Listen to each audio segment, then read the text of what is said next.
सच बताओ, अगर आज से 6 महीने बाद तुम्हारे हेयर और ज्यादा थिन हो जाए तो तुम क्या करोगे?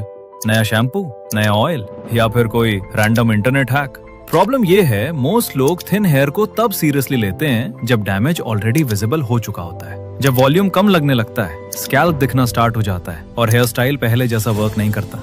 लेकिन गुड न्यूज ये है, थिन हेयर का मतलब ये नहीं कि सब कुछ खत्म हो गया।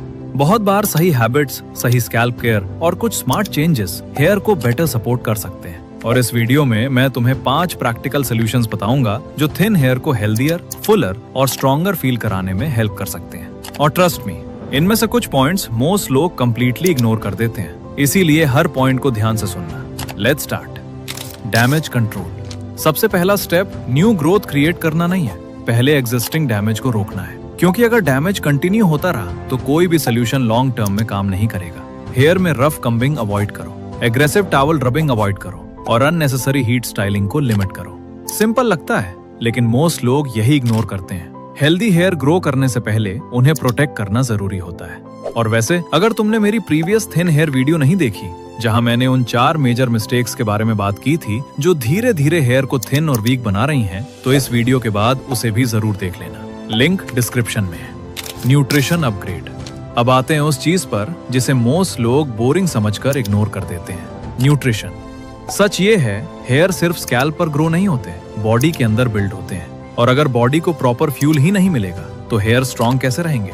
प्रोटीन हेयर का बेसिक बिल्डिंग ब्लॉक है, और जब प्रोटीन इंटेक कंसिस्टेंटली लो होता है तो हेयर नेचुरली वीकर फील होने लगते हैं। इसी तरह वाटर भी इंपॉर्टेंट है, क्योंकि डिहाइड्रेशन का इफेक्ट सिर्फ बॉडी पर नहीं, स्कैल्प पर भी दिख सकता है। और फ्रूट्स, वेजिटेबल्स और बैलेंस्ड मील्स बॉडी को वो न्यूट्रिएंट्स प्रोवाइड करते हैं जो हेल्दी हेयर ग्रोथ को सपोर्ट करते हैं। Scalp support. Healthy scalp healthy hair का फाउंडेशन होता है, और अगर स्कैल्प कॉन्स्टेंटली ऑयली, इची या अनहेल्दी फील करता है तो हेयर नेचुरली वीक लगने लगते हैं। इसीलिए एक proper scalp care routine maintain करना इंपॉर्टेंट है। आजकल मार्केट में scalp serum, hair density support formula और light weight scalp treatments available हैं, जो स्कैल्प एनवायरनमेंट को हेल्दियर मेंटेन करने में हेल्प कर सकते हैं। Volume strategy.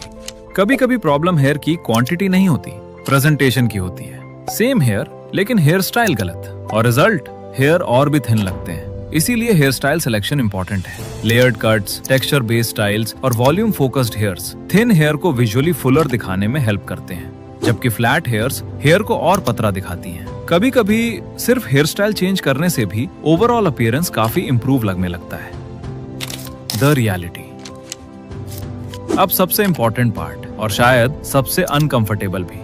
हर thin hair problem completely reversible नहीं होता। कभी कभी जेनेटिक्स भी रोल प्ले करते हैं, और अगर जेनेटिक्स इन्वॉल्व हैं, तो गोल परफेक्ट हेयर बनाना नहीं होना चाहिए। गोल होना चाहिए डैमेज को स्लो करना, हेयर को सपोर्ट करना और अपनी अपीयरेंस को ऑप्टिमाइज करना। क्योंकि परफेक्शन एग्जिस्ट नहीं करता, लेकिन इंप्रूवमेंट वो ऑलमोस्ट हमेशा पॉसिबल होता है। हेल्दी हेयर ओवरनाइट नहीं बनते, लेकिन डेली हैबिट्स, डेली केयर और थोड़ी कंसिस्टेंसी एक्सपेक्टेड से ज्यादा डिफरेंस क्रिएट कर सकता है। सब्सक्राइब कर लो ऐसे ही और सेल्फ इंप्रूवमेंट वीडियोस के लिए।